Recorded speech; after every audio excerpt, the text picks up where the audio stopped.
What if everything you thought you knew about Jesus was wrong? For centuries, we've been told that Jesus came to abolish the Torah, to replace the law of Moses with something entirely new.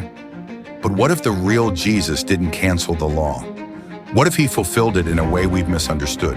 In Matthew 5, Jesus says, "You have heard it said, but I say to you." Many interpret this as him creating a new law. Yet just before this, he declares, "Do not think that I have come to abolish the law or the prophets. I have not come to abolish them, but to fulfill them." The Greek word for fulfill, plēroō, doesn't mean to replace or annul. It means to live rightly and teach rightly. Jesus wasn't erasing the Torah. He was bringing it to its fullest expression. Look closely at his teachings. Do not murder becomes do not even harbor anger. Do not commit adultery becomes do not even look with lust. Far from canceling the Torah, Jesus magnified it.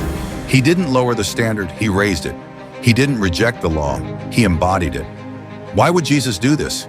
Because he was a Jewish rabbi operating fully within the framework of his faith. First-century Judaism valued the deepening of Torah teachings. In fact, the Talmud, Sanhedrin 88b, supports this practice. Rabbis could call their followers to go beyond the written law. Jesus, in demanding higher ethical standards, wasn't breaking with Judaism. He was embracing its highest ideals. Consider his respect for Jewish institutions. He acknowledged the authority of the Sanhedrin, encouraged reconciliation before offering gifts at the altar, and constantly engaged with the Torah's teachings. These are not the actions of someone dismantling Judaism. They are the actions of someone upholding it with reverence. So where did the idea that Jesus abolished the Torah come from?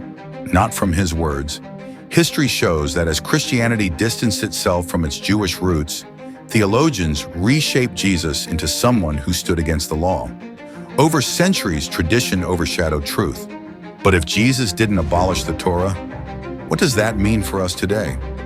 Could it be that the radical love and justice he preached are built on the Torah's foundation, not apart from it? Could his call to fulfill the law mean living it out in its truest, most ethical form? The truth challenges us. It disrupts the narratives we've inherited. But here's the undeniable reality. Jesus didn't reject the Torah. He magnified it. He came to live rightly, to teach rightly, and to reveal its divine purpose. And now the question remains. If the truth lies beyond tradition, are you willing to seek it? Will you follow where it leads? Because the truth is waiting. It lies just beyond tradition.